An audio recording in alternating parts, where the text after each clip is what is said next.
എങ്ങനെയുണ്ട് ചേട്ടാ ഈ അവസാനം പരസ്യ പ്രചാരണം ഇന്ന് കൊട്ടിക്കലാശമാണ്? നാളെ അല്ലേ കുട്ടികൾ? ഇന്ന് വൈകുന്നേരം അല്ലേ? നമ്മുടെ BJP സ്ഥാനാർത്ഥി കൃഷ്ണകുമാർ നല്ല വിജയത്തിലൂടെ വരും. അത് പൂർണ്ണ വിശ്വാസത്തോടെയാണ് ഞാൻ ഇരിക്കുന്നത്. ഇപ്പോൾ സന്ദീപ് വാര്യരോ അല്ലെങ്കിൽ നമ്മുടെ ആരെണ്ണം നമ്മൾ പ്രസ്ഥാനത്തിൻ്റെ കൂടെയാണ്.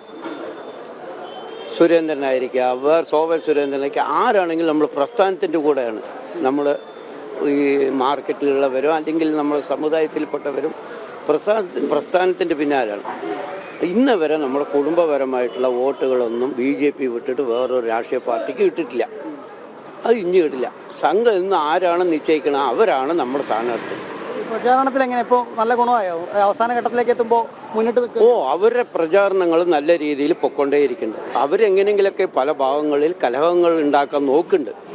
എന്നാലും നമ്മൾ BJP പ്രവർത്തകർ അല്ലെങ്കിൽ സംഘക്കാർ സമീപനം കാട്ടും. കാരണം പ്രശ്നങ്ങൾ ഇല്ലാണ്ട് പോവുകയാണ്.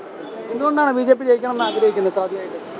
അതായത് നമ്മുടെ രാഷ്ട്രം നാളെ ഒരു മുസ്ലിം രാഷ്ട്രത്തിൻ്റെ ഭാഗത്തേക്കാണ് പൊക്കൊണ്ടേയിരിക്കുന്നത്. ഇത് ഒരു മതേതര രാഷ്ട്രം അല്ലെങ്കിൽ ഹിന്ദു രാഷ്ട്രം ആകണമെന്നല്ല, മതേതര രാഷ്ട്രം ആ ഭാഗമല്ല ഇപ്പോൾ വന്നുകൊണ്ടേയിരിക്കുന്നത്.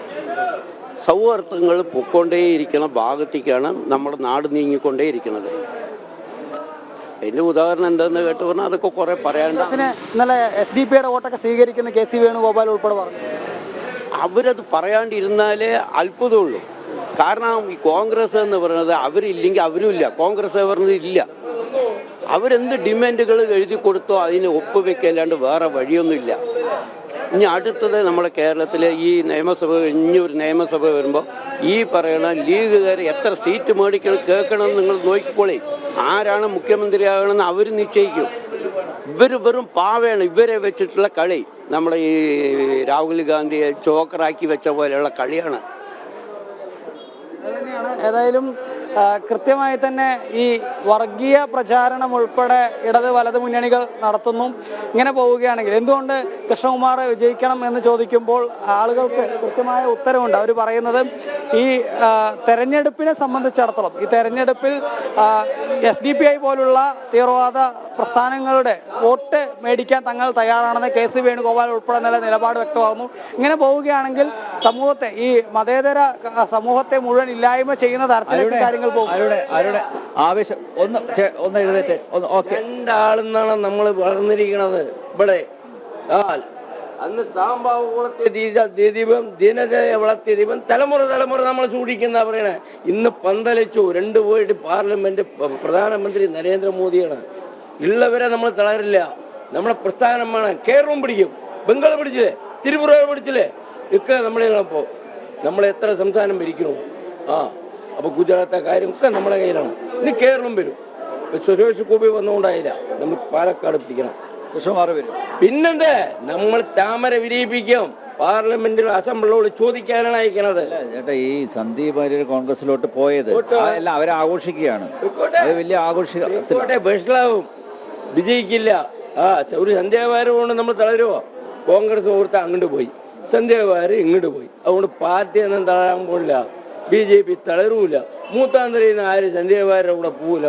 ഇനി ആരോ കോൺഗ്രസിൻ്റെ കൂടെ പോണ പുറക്ക് വെറും മെരട്ട് പടിയാണ്. നമ്മളെ മെരട്ടുകയാണ്. നമ്മളെ മെരട്ടാൻ വരുള്ളൂ. പ്രസ്ഥാനം തളരുമോ? തളരില്ല. താമര വിരിയും, വിരിപ്പിക്കും. വലിയ പ്രതീക്ഷയിലാണ്.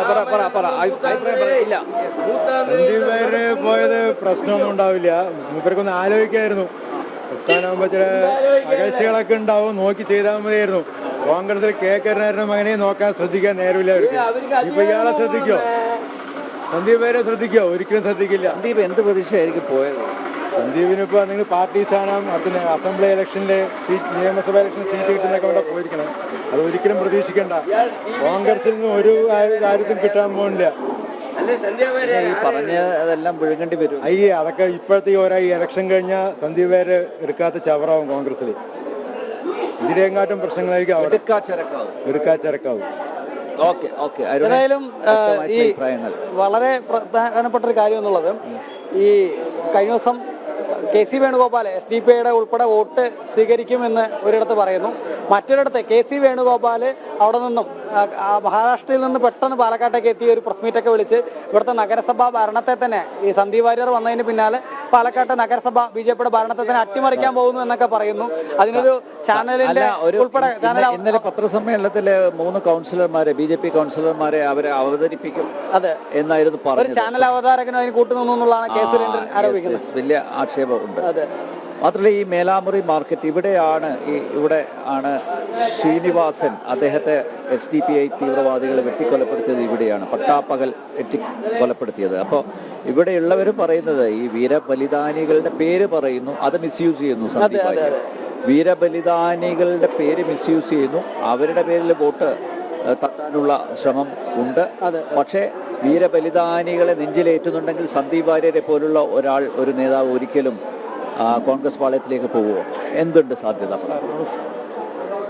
പ്രശ്നമാണ് ഇവിടെ വലിയ ഉദിച്ചുകൊണ്ടിരിക്കുന്നത്. വികസനമാണ് അത് സാറൊന്ന് മനസ്സ് വെച്ച് പറഞ്ഞാൽ വികസനം, അതായത് മെഡിക്കൽ കോളേജ് അടക്കമുള്ള പ്രശ്നം. കോളേജ്, വലിയ ആശുപത്രി 2 ആൾ കിടക്കണത്, മറ്റേ ഈ റോഡിൻ്റെ അവസ്ഥ, സാമ്പത്തികമായിട്ടൊന്നും ഈ കുഴൽ പണങ്ങളൊക്കെ ഒഴിവുകൊണ്ട് ജനങ്ങളുടെ കൈക്കൊന്നും എത്തില്ല. സത്യസന്ധമായിട്ടുള്ള ഓക്കെ